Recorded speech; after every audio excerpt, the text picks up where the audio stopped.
রাস্তায় দাঁড়িয়ে শীষ বাজাবা কেন? তুমি ভদ্র হয়ে দাঁড়াও, তুমি তাকায় দেখো, মেয়েটাকে তাকায় না দেখলে মেয়েটা কিন্তু হার্ট অ্যাটাক করে মরে যাবে, যে তাকাই না ছেলেরা আমার দিকে, ঘটনা কি? কিন্তু সেই দৃষ্টি থাকবে সৌজন্যমূলক, সুন্দর। তাকে ভালো লাগে, তার চেহারা দেখতে ইচ্ছে করে। এত ছেলে পৃথিবীতে, ওই চেহারাটাই দেখতে ইচ্ছে করে, তাই কি?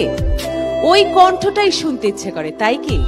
কিন্তু সেটাকে যদি সযতনে, সুন্দর করে আমরা সুন্দর পথে ব্যবহার করতে না পারি, অনুভব করতে না পারি, কি হবে? আমাদের জীবনটা নষ্ট হয়ে যেতে পারে। রাখতে হবে তুমি একজন সুন্দর ছেলে। ছেলেরা যখন মেয়েদের পিছে দৌড়ায়, দুইটা জিনিস হয়, হয় হিরো হয়, নাহলে ভিলেন হয়। তুমি কি হইতে চাও? হিরো। ভিলেন হইতে চাইলে কি হবে জানো? পিছে পিছে দৌড়াবা, ওই যে পুলিশ এসপি, সে ধরে নিয়ে আবার একটু পেদানি দিবে। মেয়েকেও পাবা না, মাইরও খাবা। ভাই ভালোই তো বাসছিলে, তুই কি দোষ করলা, তাই না? মানুষকে ডিজাইন করা হয়েছে ছেলে আর মেয়ে অত্যন্ত সুন্দরভাবে পাশাপাশি থাকার জন্য, তাই না? তাহলে কেন একটা মেয়েকে একটা ছেলে মারে? কারণ কি? ছেলেটা শয়তান না?